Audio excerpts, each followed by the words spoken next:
Hello everyone, I'm Alan, also known as McLaren 2009, and today I'm continuing my journey on Sherman Hill in the DLC for Train Sim World 2, but I have it for the compatibility version in Train Simulator or Train Sim World 3. So last night I started a second scenario where I was attempting to carry these cars.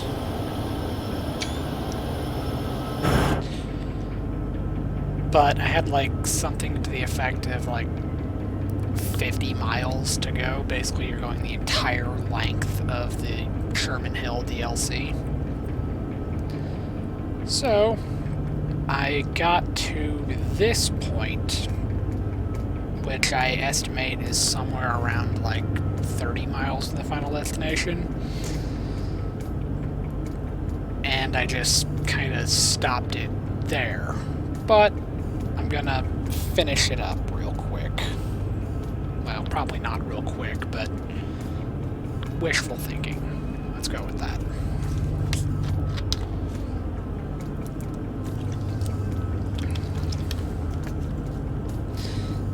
Now, the last time I had everything set up and I saved my progress before I logged off, so everything should be exactly as I left it. Plus the fact that I hadn't previously touched the controls for like 30 minutes. We were going uphill with almost 6,200 tons. And basically we have not been able to do the speed limit for a long time, and that's not likely to change. At least not until we get to... Let's pull up the map. Okay. Until we get to about here, I think, is about where the summit is. That map isn't helping me at all. Alright. So, 12 miles until something. And then an undisclosed number of miles until we reach Laramie? Yeah, Laramie Yard. Alright, so we're going to enjoy the rest of the scenery. As much scenery as there is.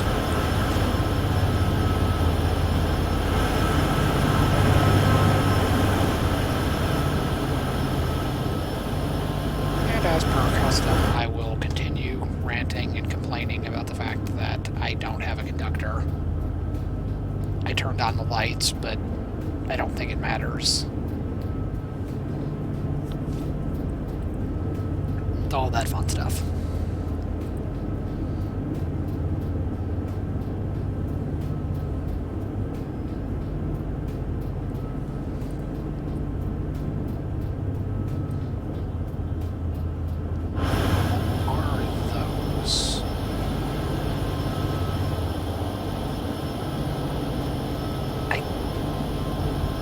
Guessing it has to do with like snow, but I've been in lots of places with snow and I've never seen anything like that before. I don't know what those are.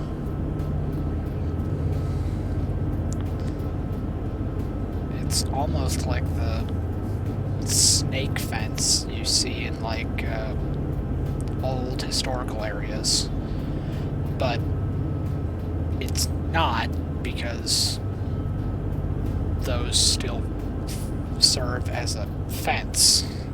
I don't know what those serve as.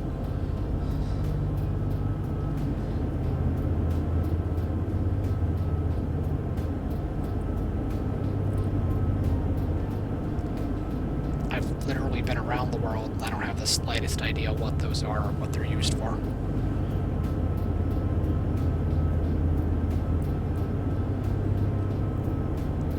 Which in and of itself is kind of a weird thing.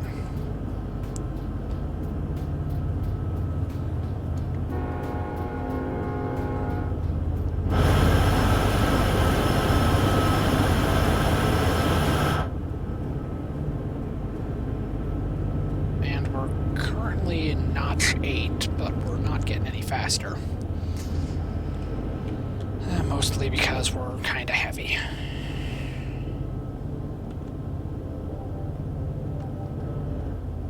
Smoking. I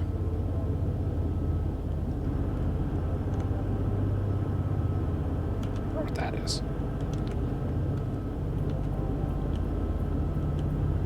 It's hard to say.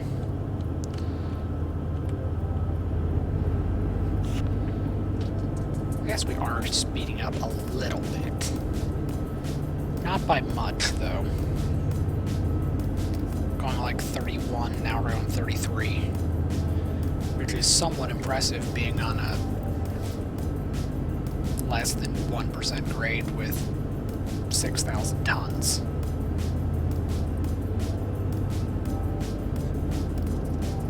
Alright.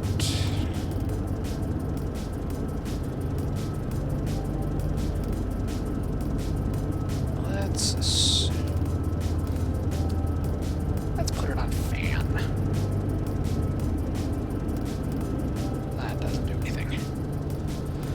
Well, it was a nice thought.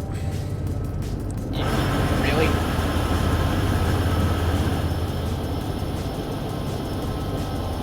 There's just... They stripped it from parts.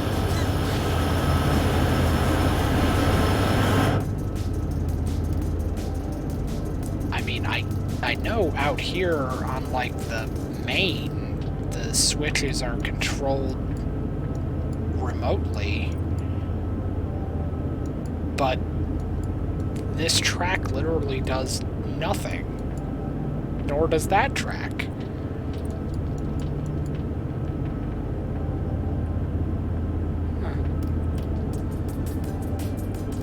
I guess it's the not subtle way of experiencing buyer's remorse. But that probably sounds mean to say.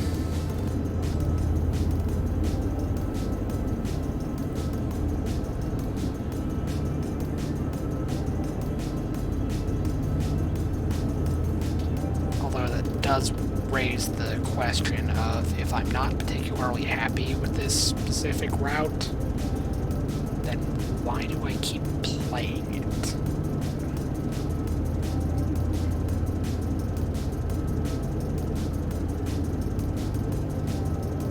Like, I could easily just stick to running the couple hundred timetable events on Horseshoe Curve and be perfectly happy that way. Or I could finish up the journey for the Sand Patch grade. I could start working on the Cajon Pass more regularly, since that's the only actual Train Sim World 3 route that I've got. Or I could do either of the German line, the British subway. I could do either of those. Although, kinda weird story about that. I did the very first tutorial for the German one, and it was pretty cool, except I had to restart the tutorial because somehow I hit a control I wasn't supposed to, and I locked the locomotive in place. and it wouldn't let me leave the station. And then when I went into it the second time, I was like, really? They don't have an independent brake? Oh boy.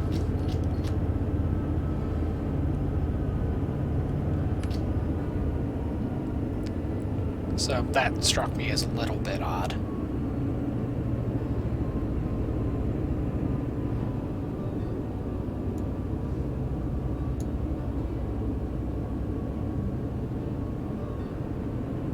Alright, speed limit's like 40 now.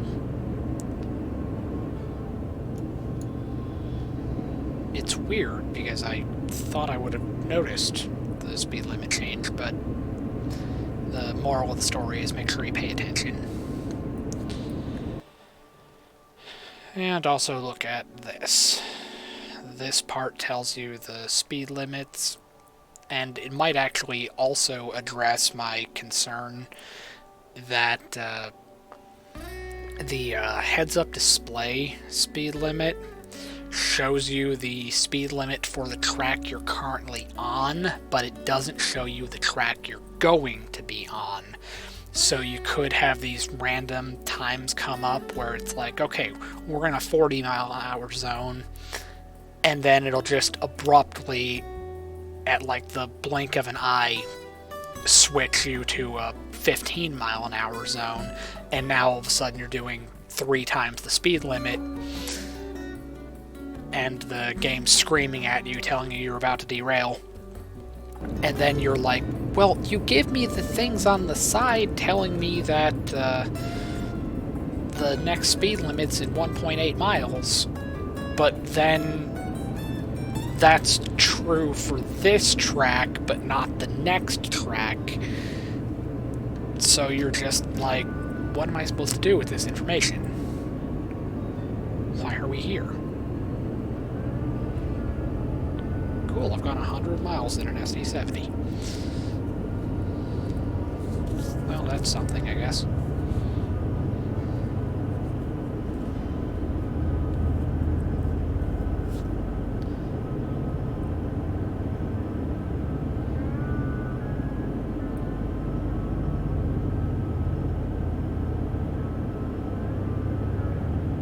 I guess sometimes it just seems like some of the stuff in this series is kind of like patched together and not the greatest. But at the same time, it's like, what other options do we get?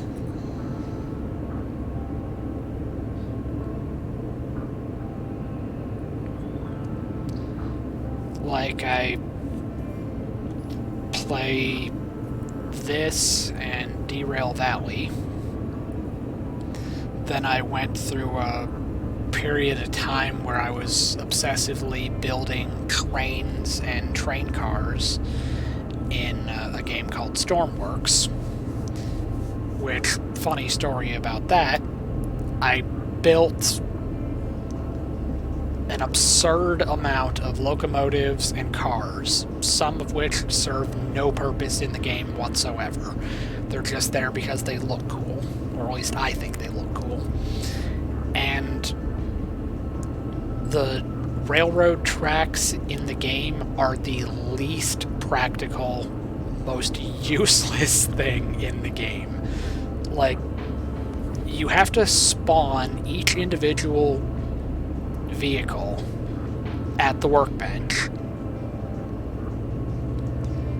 You have to roll it out of the building, spawn the next vehicle, spawn the next car, the next car, the next car, and then after you have them all spawned into the game, then you have to load them. Like, say you want to do intermodal containers, which if you find enough at one location that are all going to the same location, you probably wouldn't. I don't think you'll find that in the game on default settings. I don't know if that'll ever happen the way that you want it to. But you get everything loaded, and your frame rate's going to drop, lag is going to go through the roof, the physics calculations are going to make your computer explode. It's just such a hassle to use trains.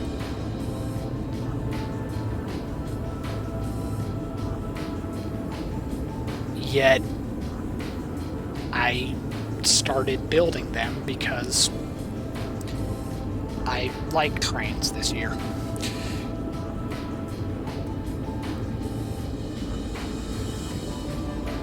See, you decide you want to work for the railroad, and then your whole life becomes train. You even see them when you sleep. You have trains in your dreams.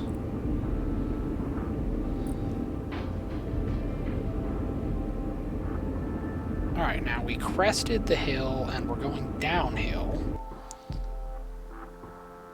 For the moment. It's gonna get worse.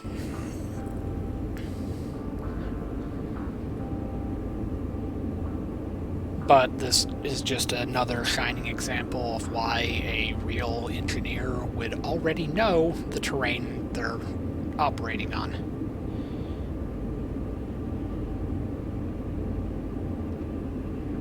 Whereas me being a pretend engineer, driving a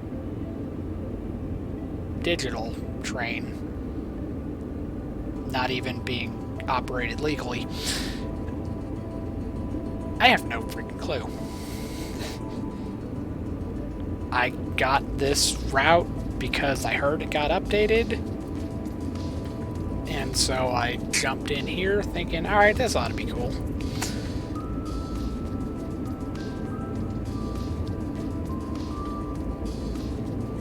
And I've never even been to this area in real life. At least with Horseshoe Curve and Sandpatch Grade, I've been to both of those places.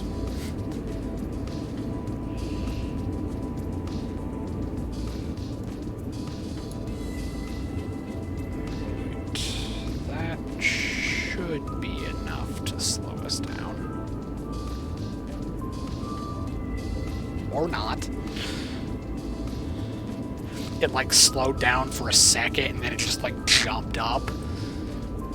Like, okay, that was not enough brakes. You would think with 84 cars, even such a minimal application of the brakes would do something.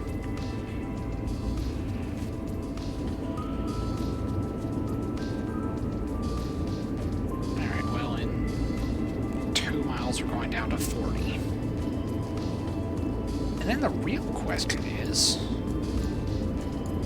why on earth did it change in the first place?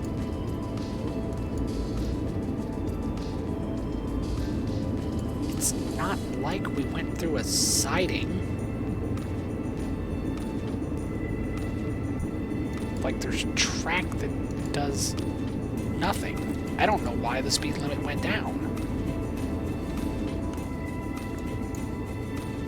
That's going to be way too high of a brake application.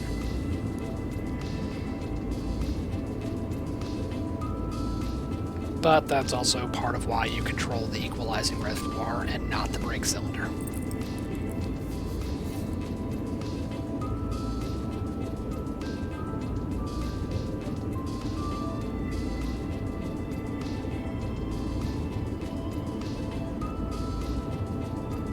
Because whatever you do to this lever affects the equalizing reservoir, and then it tries to balance it out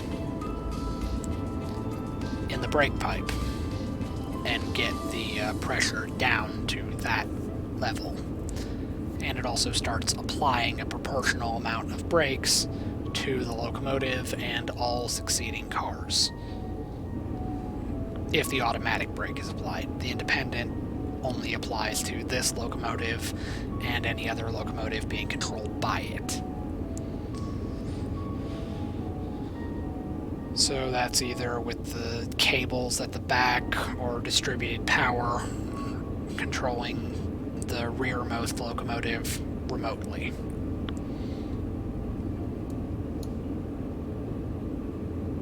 Or the rearmost collection of locomotives remotely. In this case, we only have one, I think. Yeah, just one back there.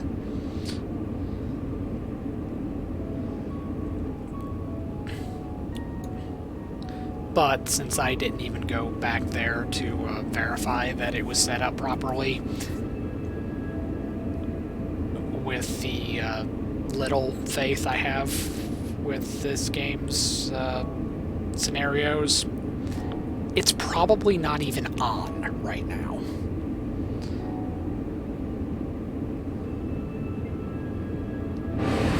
Let's see.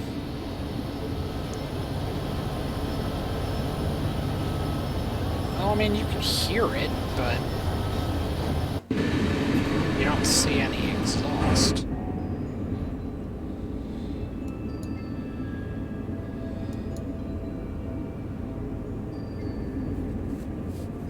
Alright, you can apply more brakes, but you can't apply less. Because the only way you can make the pressure in the brake pipe go up is if you completely release the brakes and allow it to build back up.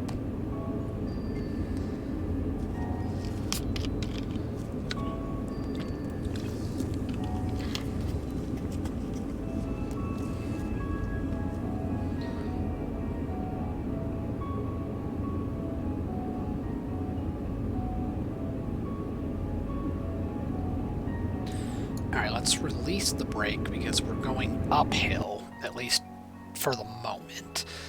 So gravity's going to kind of pull us back down the hill and we're going to slow down naturally. So you don't want to brake going uphill because then you just lose all of your speed. You see it a lot when driving trucks.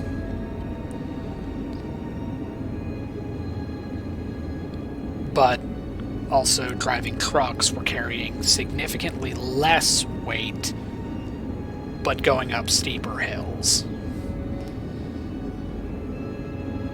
Like with a tractor trailer, here in the US, you're taking 40 tons. For those of you keeping score, that's half of these two numbers. This is almost 6,200 tons. So me taking 40 tons up a 7% grade in a tractor trailer is absolutely nothing compared to taking 6,000 tons up a 2% grade.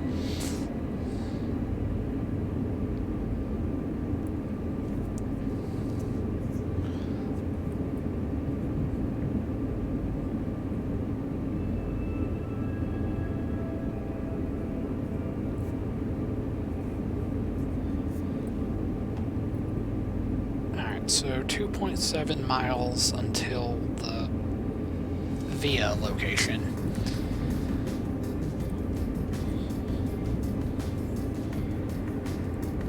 Another cool thing about just the improvements between this and Train Sim World 2 is just these indicators. Like the Via and stop indicators looked very similar in Train Sim World 2. So there were a couple of times when I first started playing the game that I would look at the objective marker and think, oh, it wants me to stop there. But I didn't read the instructions up there in the corner, and I didn't notice that it wasn't telling me to stop there. It was telling me to drive through that point. at least when we transition from 2 to 3, now it's like now the go through and stop indicators are vastly different, and there is literally no way you can confuse them. Although, truthfully, me confusing them back in 2 is probably just because I'm kinda dumb. Who knows? Little of column A, little of column B. But the point is, it's actually one of the things that I really like about this version. Which is why I was saying in my previous stream that I actually think Train Sim World 3 is a significant improvement over 2. It's just there are a couple of things that I don't necessarily like about it. That being one of them. Like, everybody's talking about, like, the lighting in this and how it's, like, such a major improvement. And then you have, like, light originating in the middle of the tunnel. And then you're like, I don't see any lights stuck in the walls. Where is the sunlight clipping through reality? Should probably weed that out. And we gotta go back down to 0 because we're going downhill again. And we might be keeping going downhill until we get closer to Laramie. But I can't say that confidently because I don't know the area. I haven't done this route nearly enough to even attempt to understand the terrain. Alright, let's put that on 16. That ought to be good. Or we'll know soon enough if that's good.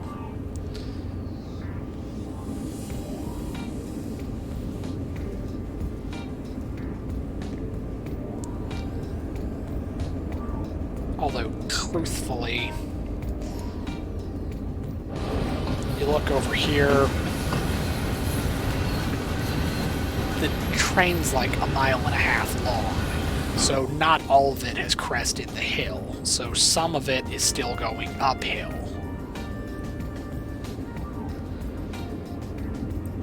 And braking right now is probably doing more harm than good.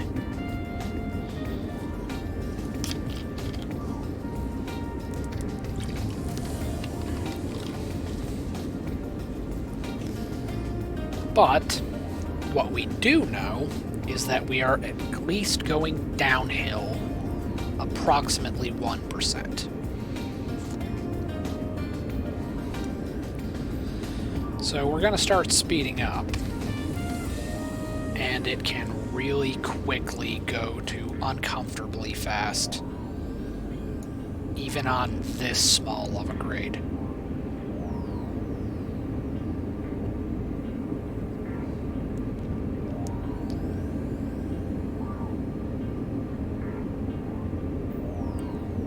And this game is a little bit harder than something like Derail Valley, where blowing things up is half the fun. You can just put it back on the track and carry on with your day. In this, if you blow something up, you just fail the scenario.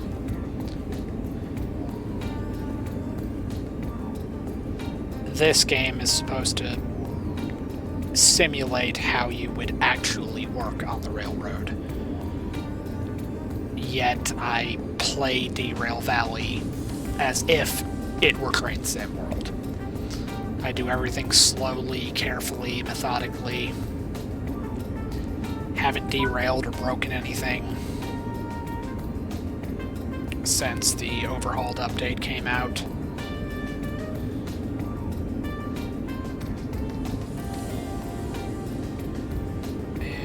Since the thing that I usually use to determine whether or not I have it set up properly is keeping an eye on the accelerometer.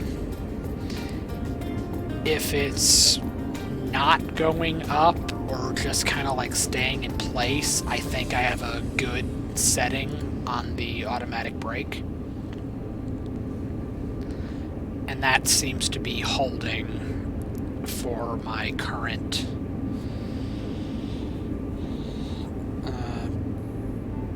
elevation. Where I am in the world, my current grade, 26% on the automatic, seems to be holding just fine.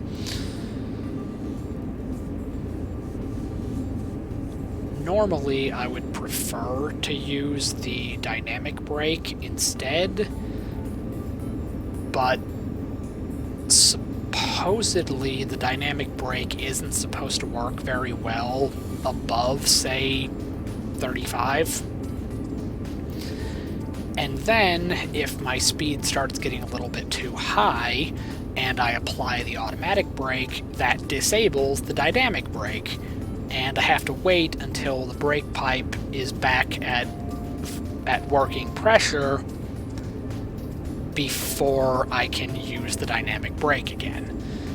So I guess for this and the Cajon Pass, since they both have the system where the automatic brake disables the dynamic brake, I have to use the automatic first and just use the dynamic for lower speed applications, which is probably like some form of sacrilege or blasphemy or some crazy thing like that.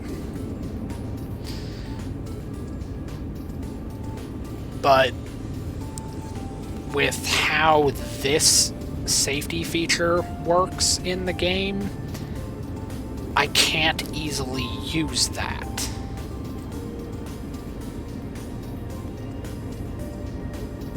I mean, I guess in theory I could just have this set to a higher level, but that's going to risk overheating the traction motors. But to be completely honest, I'm not sure that'll happen in the game anyway.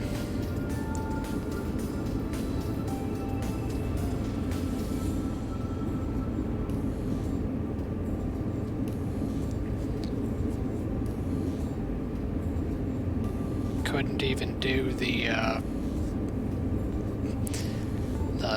what is it, the Bay Area blackout on the Peninsula Corridor. The scenario is scripted so that the head-end power on the bullet train is said to have failed, but you can turn it back on and still hear it.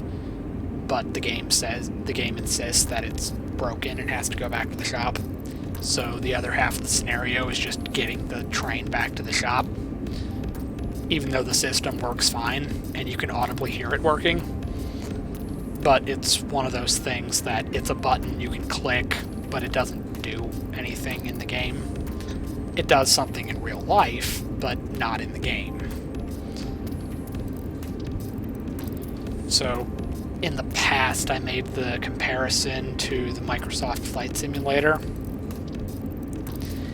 and how if you put it on like the quote-unquote like hardcore or realistic settings, the game will start trying to mess with you and keep you on your toes by causing like fuel leaks, engine burnouts, system failures. If you want to practice how to recover from a stall, for example, you can write your own scenario where it legitimately kills the engines. And you're going to learn how to recover from a stall in a Learjet.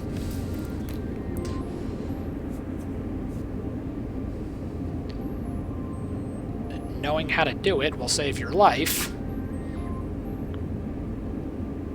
and you'd prefer to learn how to do it before you're carrying people. But from what I can tell, there is no comparable system in this game.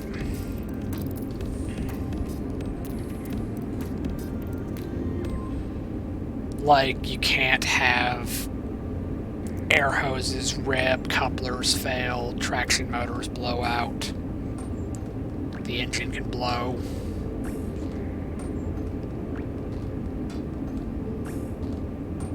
There's, like, nothing. The only thing that can go wrong in this game is you can derail if you do something stupid.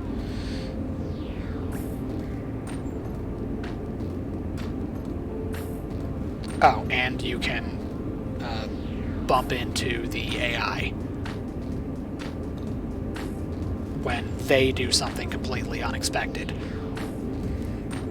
Like, you'll have a... There's this one switching job on the sand patch grade. It's actually part of the rail journey before the sand patch grade. And there are these two locomotives that are sitting on like a side track, but they're not doing anything. And then at about 45 minutes into the scenario, it's not supposed to take you that long, but I'm kind of slow. Shoot me. Well, those two locomotives don't do anything the entire time you're working on this assignment. You're moving cars, putting them into sidings, backing them up to the repair yard, coupling them together, moving one consist over here, building this one bigger, and just moving things all over the yard. It's a great time. It actually is a pretty cool scenario, all things considered. Well, after you've done everything, the last thing you have to do is get the locomotives back onto the side, like, service track so that they're out of the way and not blocking any of the main lines, and they can be used in the future to switch more cars. Well, wouldn't you know it, you gotta pull forward past this 3-position switch, which I didn't even know that was a thing. Pull past the 3-position switch, and then you switch it to the farthest to the right, and then you go back the way that you came when you first started out the scenario. Well, wouldn't you know it, right when I go past that 3-position switch, and I stop past the switch, and I'm going to back up to go onto the track and make my way back to the service track that I started on. Well, wouldn't you know it, those two locomotives just randomly decided they were going to start moving, and now they're going down the track that I've been working on this whole time. And they just kind of like stop there, fouling the switch. They won't move. You have to move. You have to go around them. So now you got to solve like this improvised puzzle where it's like, all right, I got to get the long way back over there because going that way is no longer an option. So, all right, what are we gonna do? So instead I can't go back, so now I gotta go forward. It's not a fun time. Well, it was raining during the scenario, and somehow I guess I jumped the switch and lost all of my progress. I had to start the whole thing over again because I stupidly forgot to save. And it was just a terrible decision. And then when I finally got around to redoing the scenario, because after I flew off the track going 5 miles an hour, I was just like, you know what? I'm done with this game for today. I'll do this another time after I've cooled off a little bit. Well, when I finally went back and redid it, I was keeping an eye on those two locomotives because if they didn't block the switch, there would have been no problem. Well, I've somehow managed to do the scenario a little bit faster, and I got past the 3-position switch before they started moving. And like clockwork, they started moving. And it was like, okay, I guess I did the job fast enough. I didn't get rear-ended by the AI.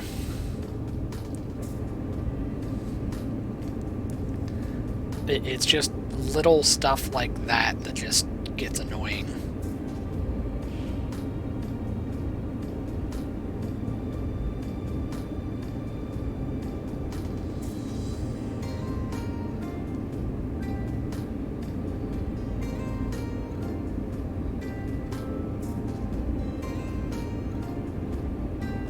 You know, now that I think about it, I kind of have some weird feelings about this game. Like, it's clearly entertaining, and I've got to at least enjoy playing it. Otherwise, I wouldn't put so much time into it. Hell, I even started streaming it. So clearly there's something about the game that I like. It's just when I'm trying to describe it, fun is not the word I use.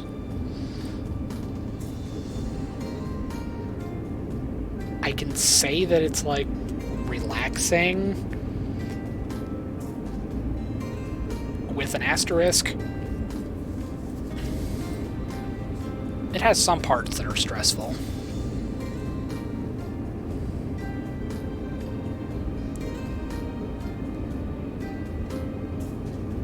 But I'm just not sure fun's the word I would use.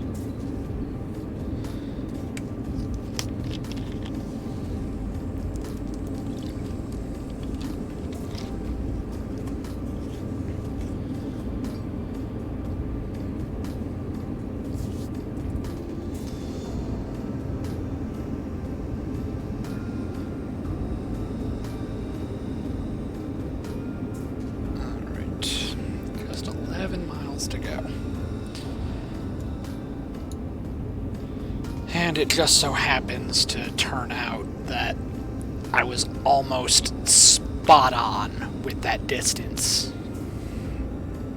idea. I thought I was approximately 30 miles away, had 13 miles starting out, and then I had 17 miles to the final. So, yeah, I was almost dead on, 30 miles away.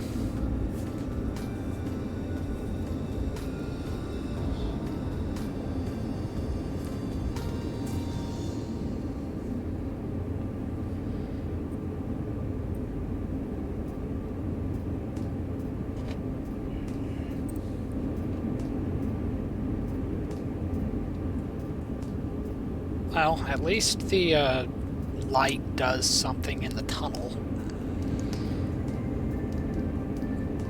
So, little victories, I guess.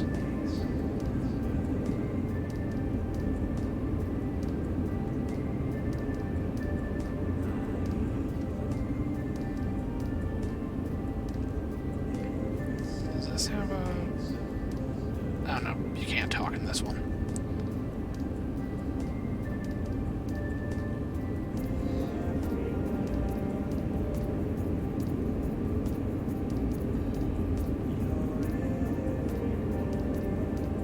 Kind of weird because I think there's like a mod or something you can get for this that makes it sort of a multiplayer game. I could be wrong about that though.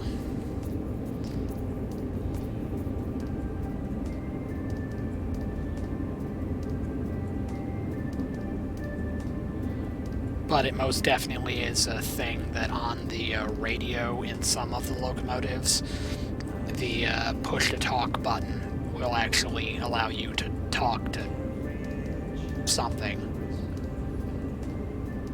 Don't think it accomplishes anything, but you can talk to it. I don't think it's listening, but you can talk.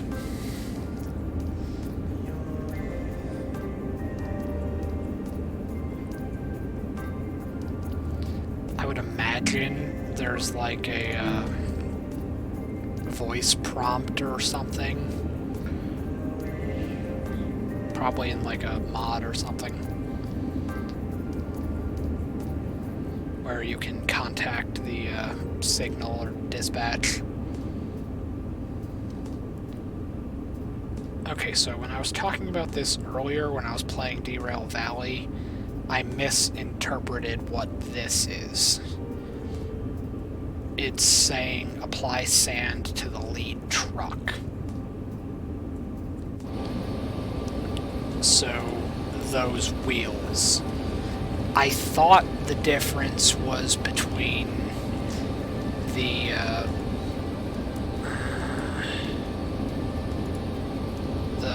front sanding, or the front sand and back sand, but no, it turns out I guess it's referring to those two sanders versus these two sanders.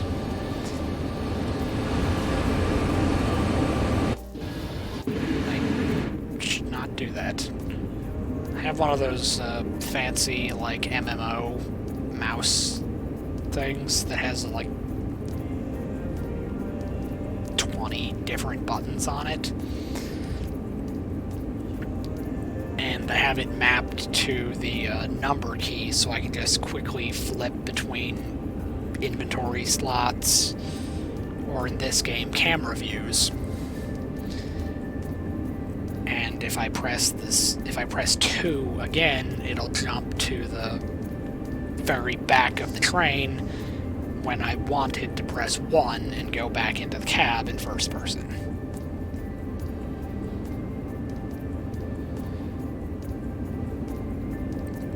And really all that accomplishes is it makes your head spin and you just get dizzy.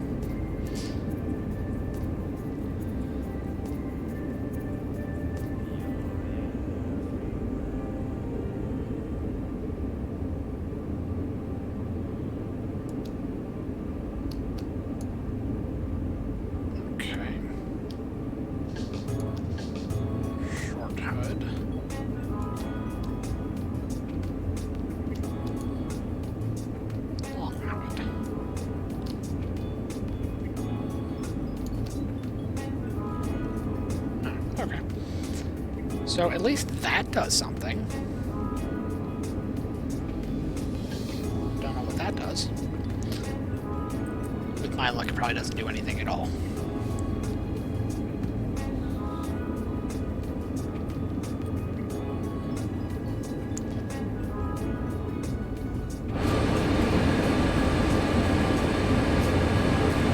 That's gotta be some kind of a barricade for, like, snow or something. Otherwise, I can't imagine that serves any purpose.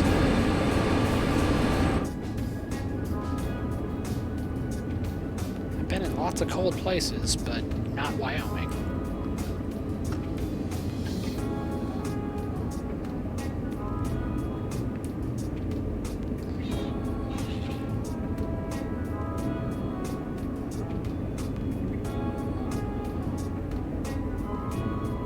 Let's knock off the brake real quick.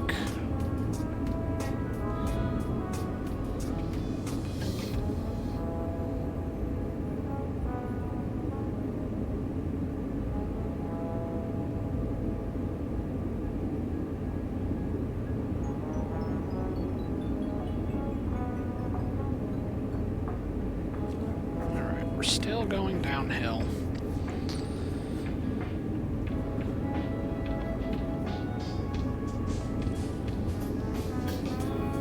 But I am absolutely finishing this assignment today.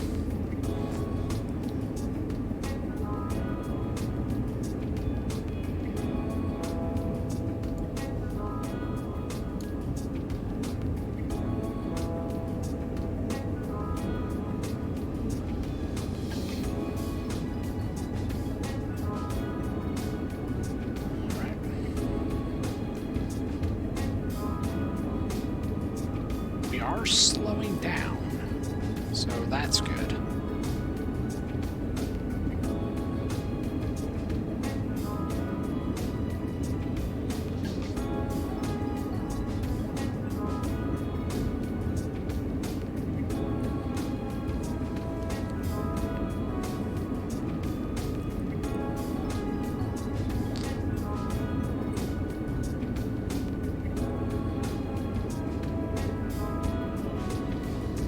So we're almost to the point where we gotta start worrying about stopping this thing.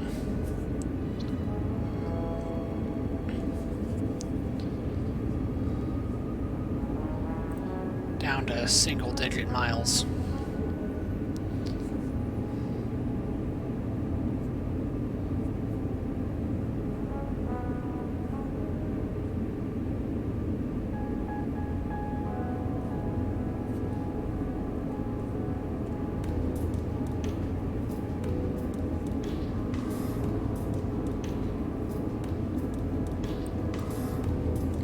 I should try to branch out and play a few other games as well. See if I can get any viewers or an audience that way.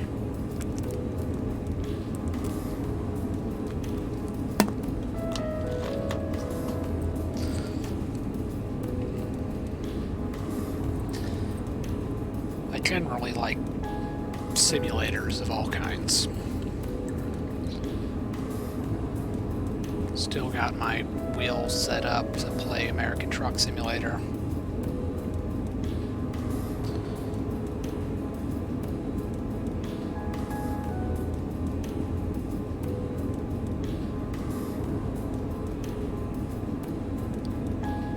Or I have to check to see, since I've got my game configured so that I have American Truck Simulator on my monitor, but I have Euro Truck Simulator set up to play in VR. And since I just figured out how to configure Streamlabs to see whatever my VR headset sees, I have to find out if it can see me play Euro Truck.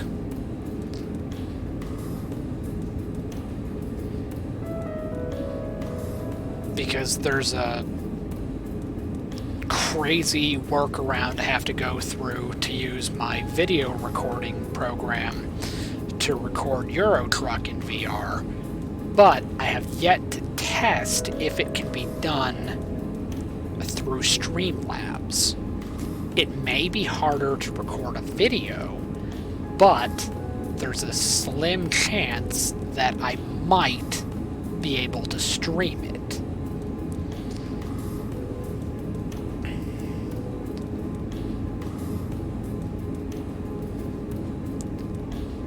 And I like those games because I have experience in real life with trucks. So when I'm like making one of the deliveries in those games and I'm backing up into some absurdly small like convenience store the size of a Dollar General, and they still want you to back up to a loading dock that's behind the building and between like some heavy machinery that's there for some reason. And it's just like, I got a story about that. I've dealt with this in real life. Not the heavy machinery at Dollar General, but I've backed into some pretty small places with a trailer. And I only drove trucks for a year. I worked for a large, like, mega carrier, and I hauled all kinds of stuff in that 1 year.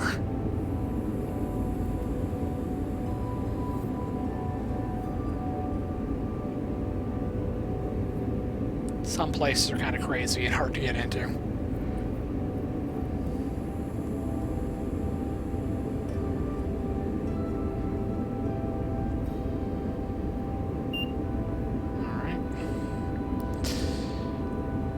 Now the signaling thing is doing something.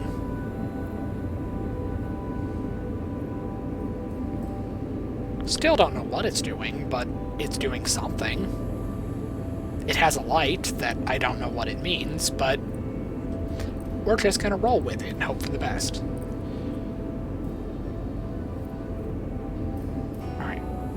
we not slowing down? It's almost like the brakes stop being useful after a point.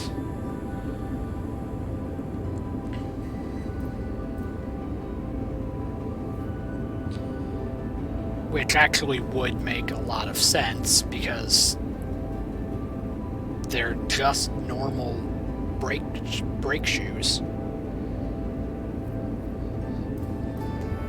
They can fade and ultimately fail, just like they will in a truck.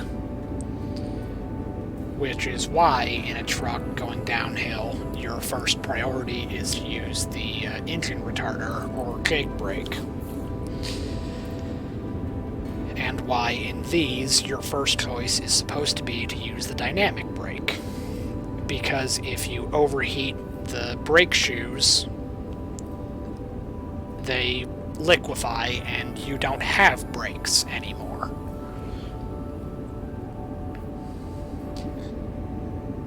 Then the only thing you have is the dynamic brake, and it can only do so much up to a certain point.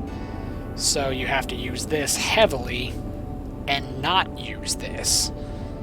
So probably having this set for like 20 minutes is probably why I'm in this current situation. I have to apply more brakes because my brakes are failing. But going back to what I was saying earlier about this game not really having, like, errors or system malfunctions, I kinda doubt they've simulated brake failures.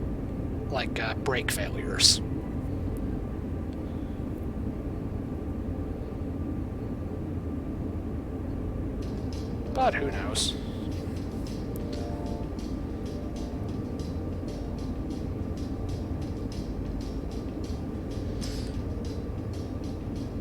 Because, like, in a truck, when you're going down a steep grade,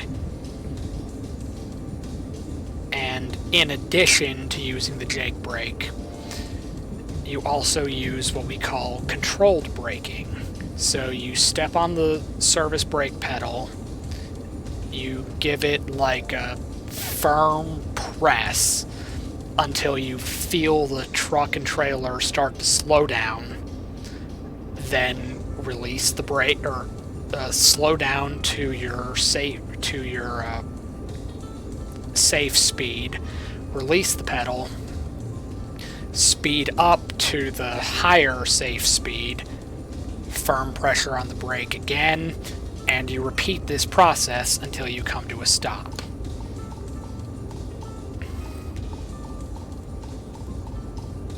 And if you do it that way, in conjunction with the jake brake, you can safely get down the hill without any problems. Because that's a really bad day if your brakes fail completely on a hill. And then you gotta use a runaway truck ramp.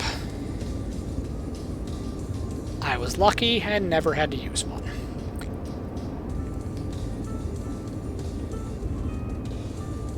You could ask the question, is it luck or some level of skill / proficiency, but to me that seems kind of arrogant, so I'm just gonna say luck.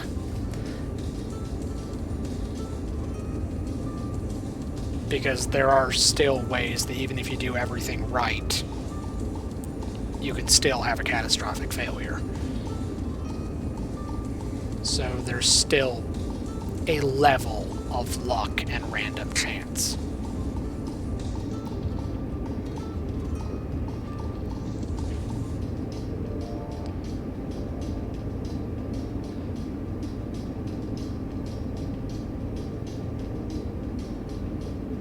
Alright, just 1 mile to go. Let's apply some more brakes.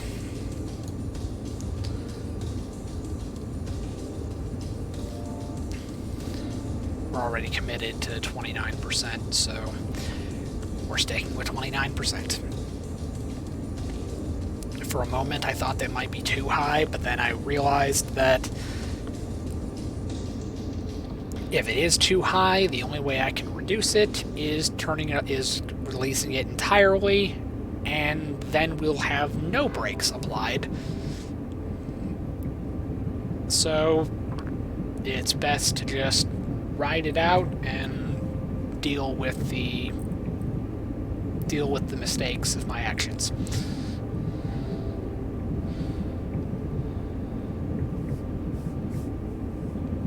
I like how it's flat in this part, but it's not flat over here. Like, is this a hump yard? It certainly doesn't look like it.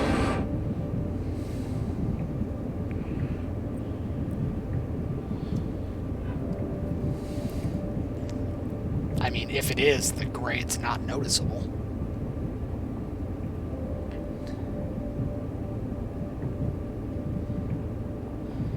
When you're doing the sand patch grade missions, there are a couple when you're moving around cars at the Cumberland yard, you'll notice there's one part that's just a steep hill for no reason, like at one of the ends of the yard. As I was rolling past it, I was like, oh, that's probably a hump to sort cars. Wonder why the game doesn't simulate using it.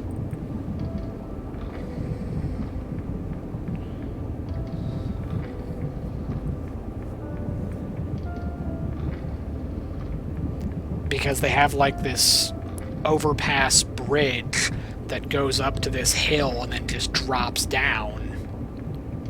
And then there's another track that switches over and goes under it, going towards the maintenance yard. But otherwise,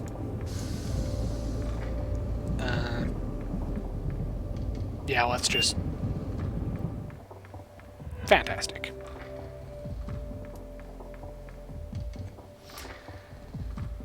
Oh well. This is... The moral of the story is, pay attention to what you're doing.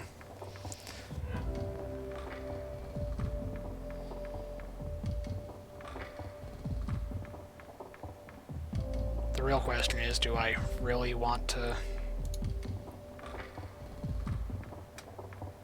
do that again?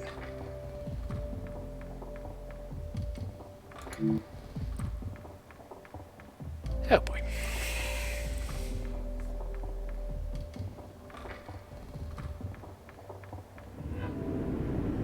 Yeah, it's only been an hour lost.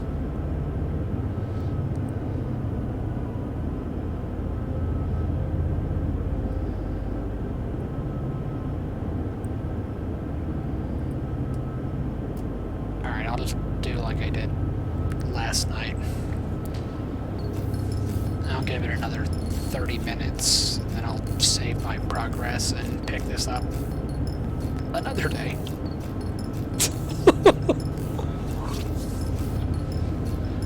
Moral is, pay attention to what you're doing. Don't start telling a story when you're a mile away.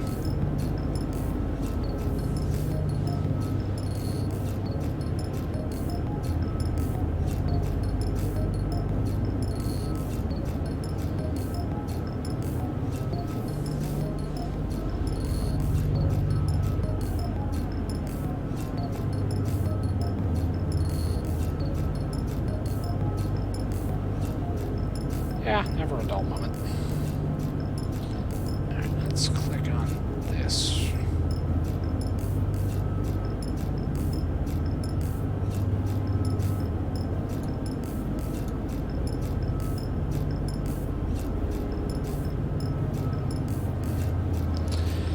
No idea.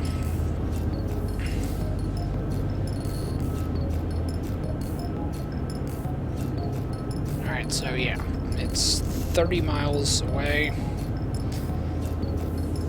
and at least this specific part is 1.5% up.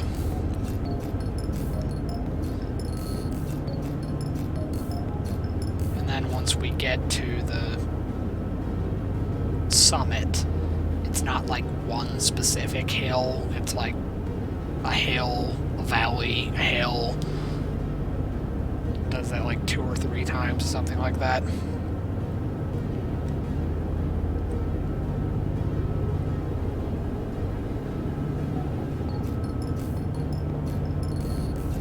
Wow, it's just hurt my feelings, but it's only my fault.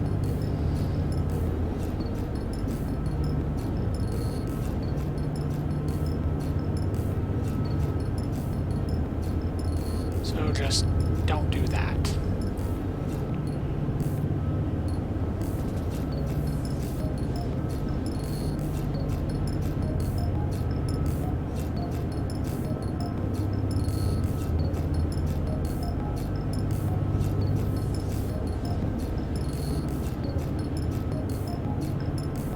I mean, the good news is that once you get to that location,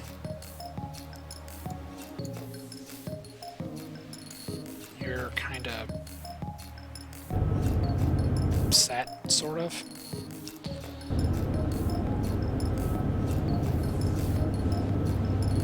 It's all downhill from that point forward.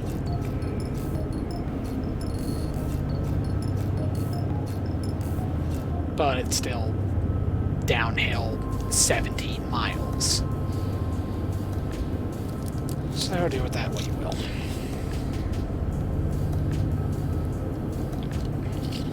But the thing is, being 12 miles away at 32 miles an hour, and it's only going to get worse, it could take 30 minutes just to get there.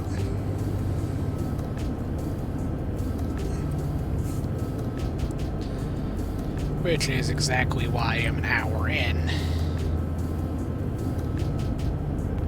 And I blew past the siding, so...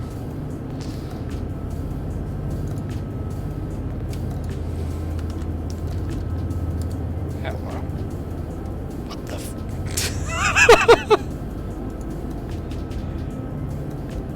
How is that a thing? Alright.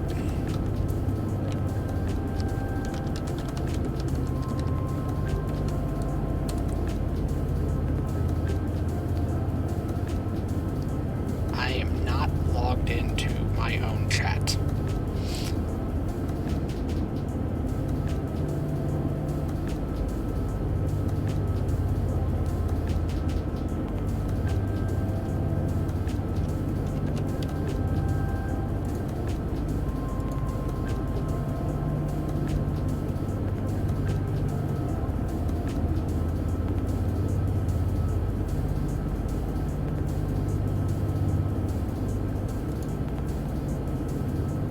Oh yeah, I can do that.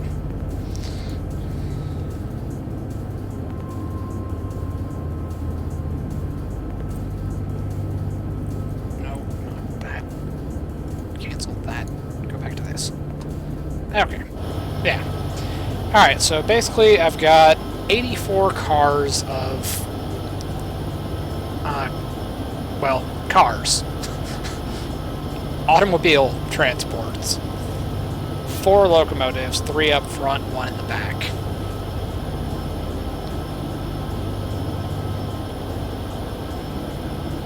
Maybe that's what the problem was. I wasn't logged in.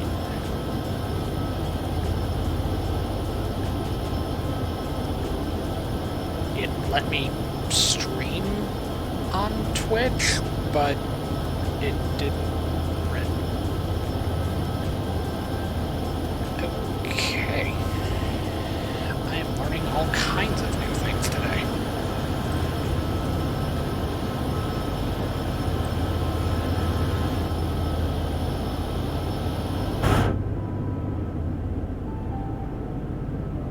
Yeah, I have no idea. It's like the weirdest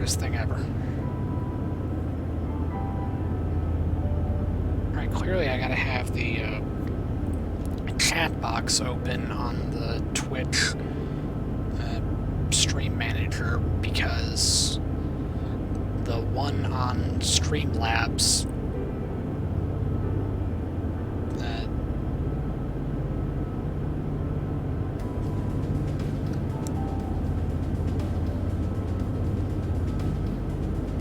why is there a...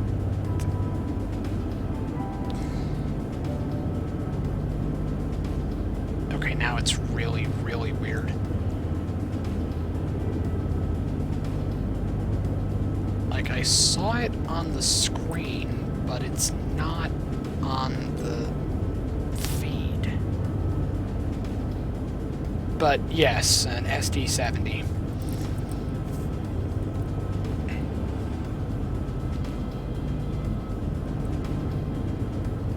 And approximately 6,200 tons.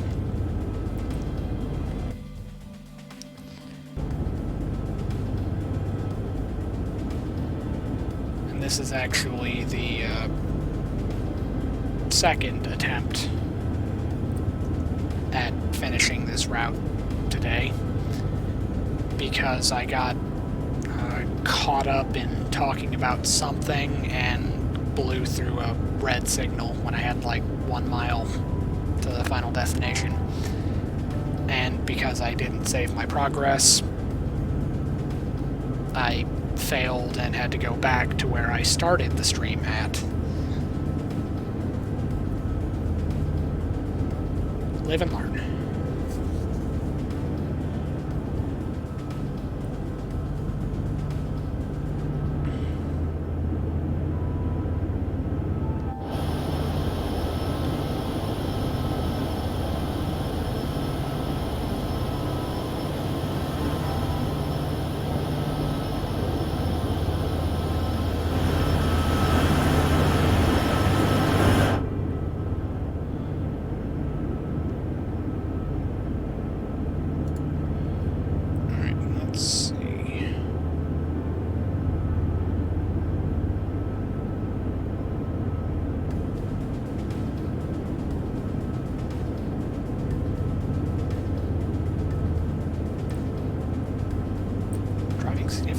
Oh, not again.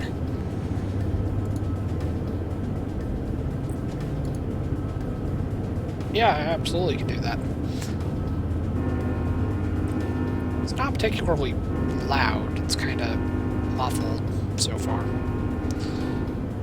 But I do know that it started the bell.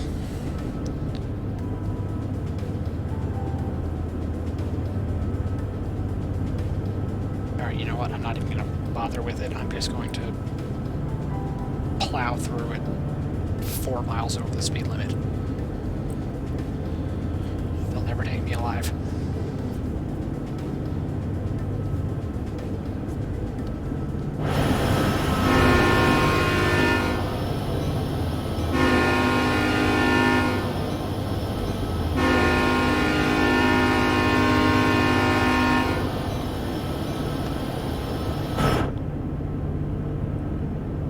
Significantly over the speed limit. I beg to differ.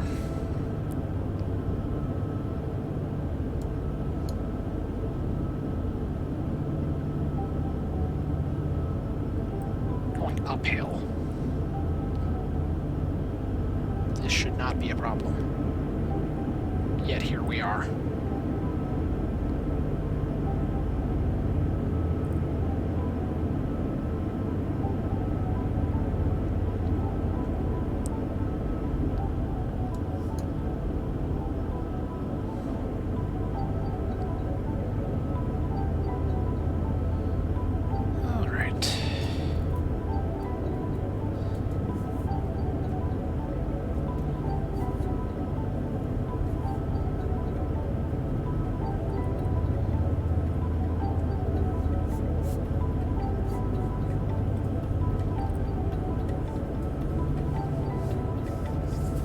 Alright, we're making progress again.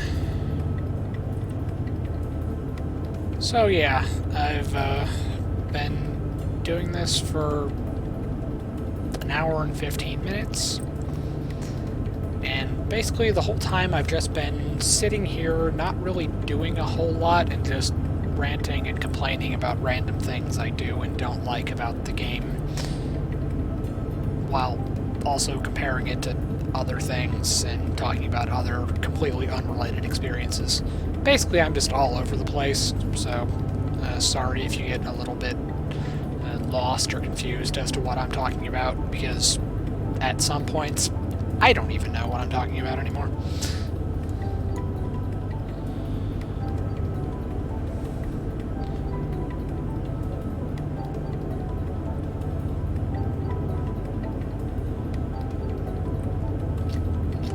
Like, it would probably be easier to just dial back the throttle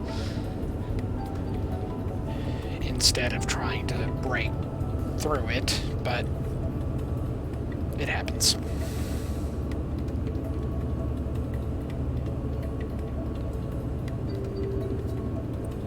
Let's see.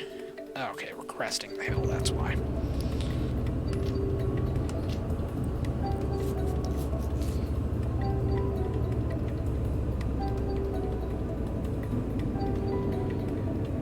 Alright, but it's going to be a minute before the rest of the train gets over the hill. The thing's only a mile and a half long.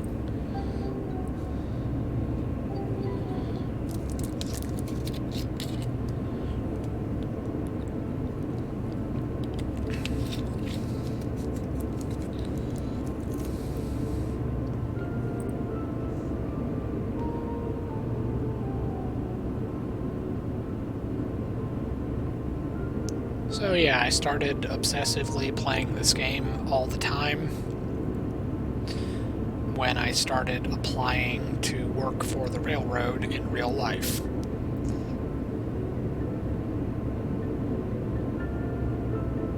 I'm a little too far away to apply to Union Pacific, so I stuck to the ones that are over here on the East Coast.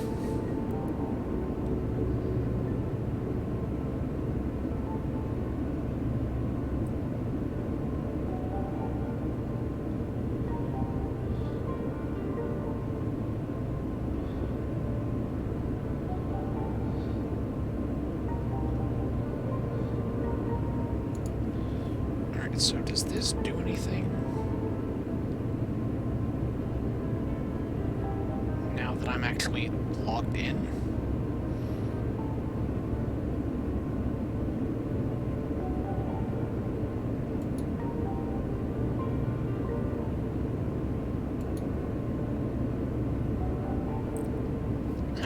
Alright, we're going slow again. We're going too fast again. It's a never-ending battle.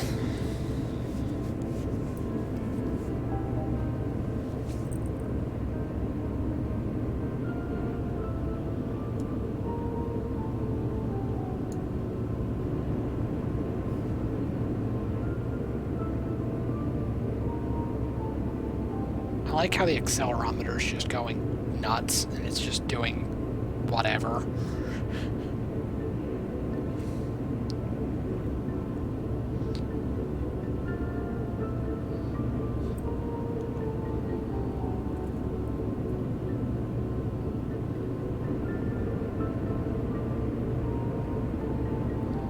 And it's always weird when we start, like, listing like this, because it doesn't look like the track is, like, canted or cambered in any way like that, yet we're still kind of, like, leaning over to the side, when you would think, if anything, we would lean over to the other side. But that's just me being crazy. Go figure.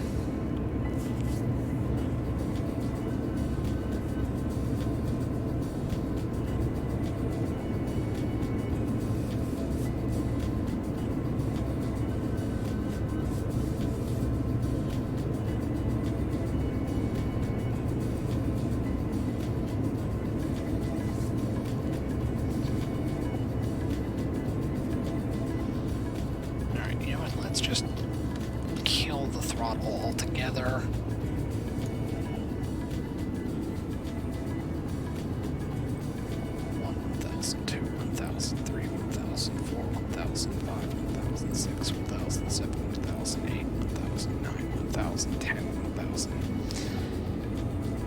Okay.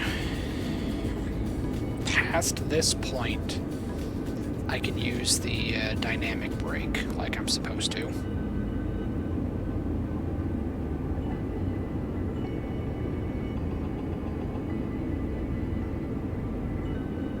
But the kicker is I have to slow down first. Because you can't use the automatic brake in conjunction with the dynamic brake. Turning this on turns this off.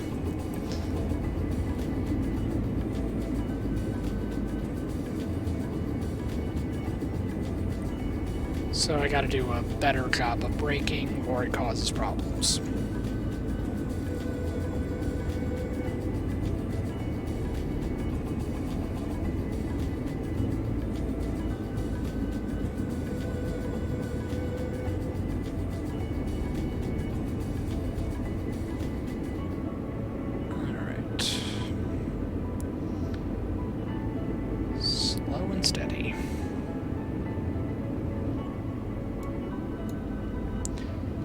Brake a little bit harder. Yeah, the speed limit's about to go down to 40, and we're going faster.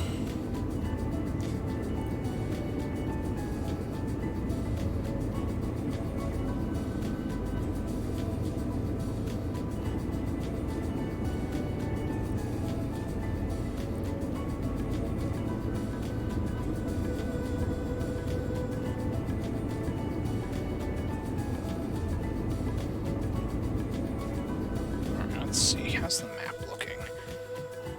Alright, we're about to start going uphill anyway.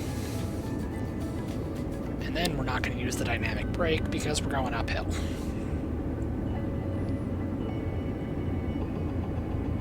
But with that being said, I should cut off the brake right now.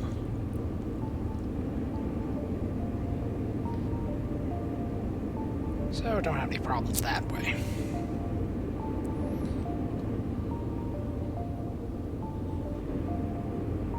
That excavator's seen better days.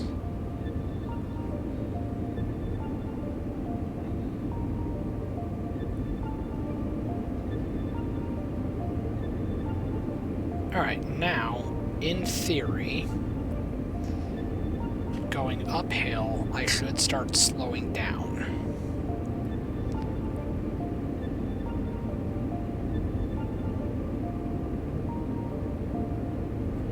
Especially since...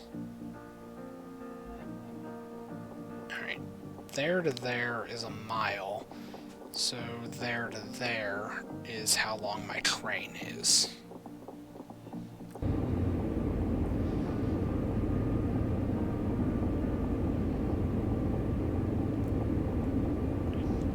So we should be off of the downhill portion and only on the uphill portion. And also partially on the flat portion, but we're splitting hairs.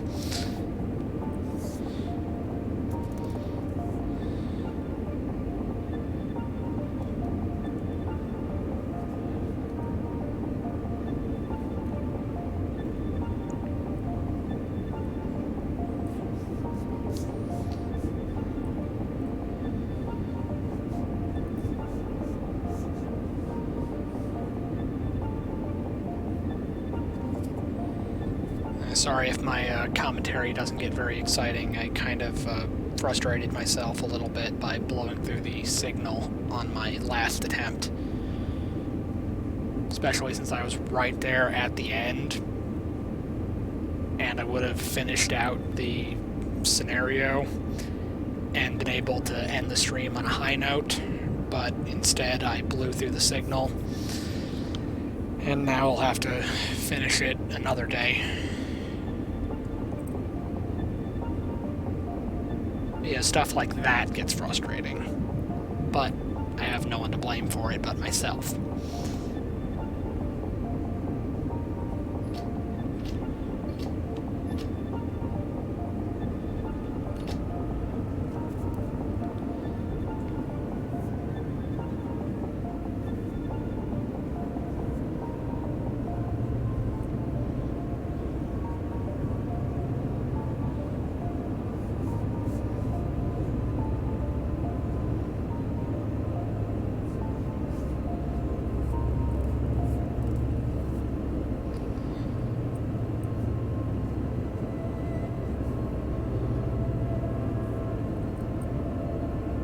So what I'm thinking is I'm going to get to the via location checkpoint. I'm going to save there.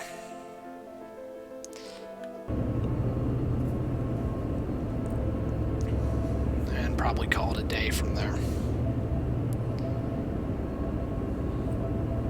Going back into the same tunnel I commented on earlier about how,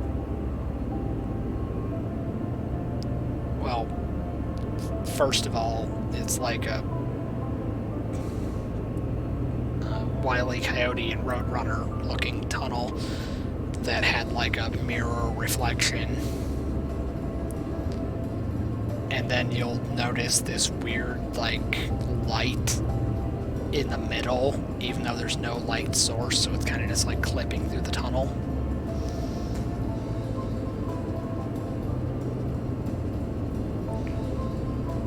And like one of the big selling points of the game is their modeling, like rendering and lighting engines. And then you see stuff like that and you're just like, alright, I'm kind of disappointed.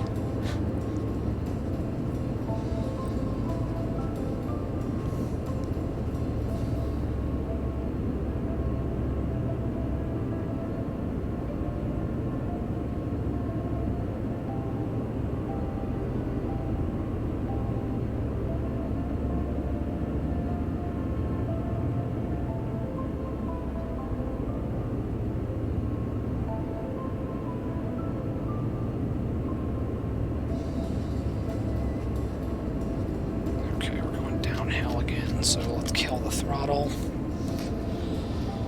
1,000, 2, 1,000, 3, 1,000, 4, 1,000, 5, 1,000, 6, 1,000, 7, 1,000, 8, 1,000, 9, 1,000, 10, 1,000. Okay, past this point, I can use the dynamic brake. In case you're wondering why I'm doing that, it says don't use the dynamic brake until the throttle has been in idle for 10 seconds.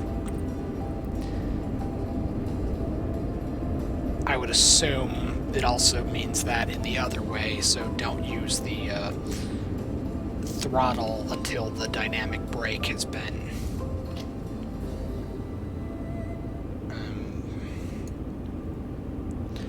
off for 10 seconds.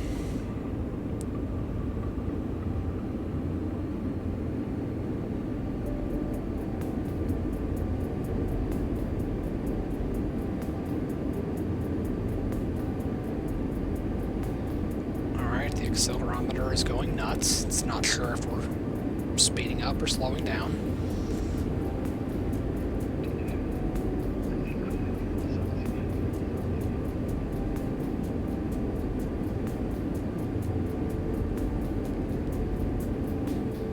Alright, we put it on 8. Just hope for the best.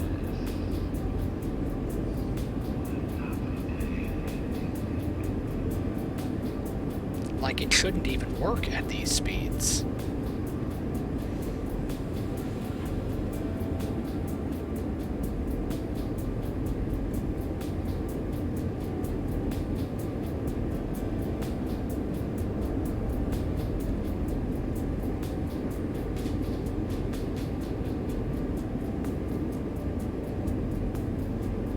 Alright, let's turn it down to, say, 6. 6 should be fine.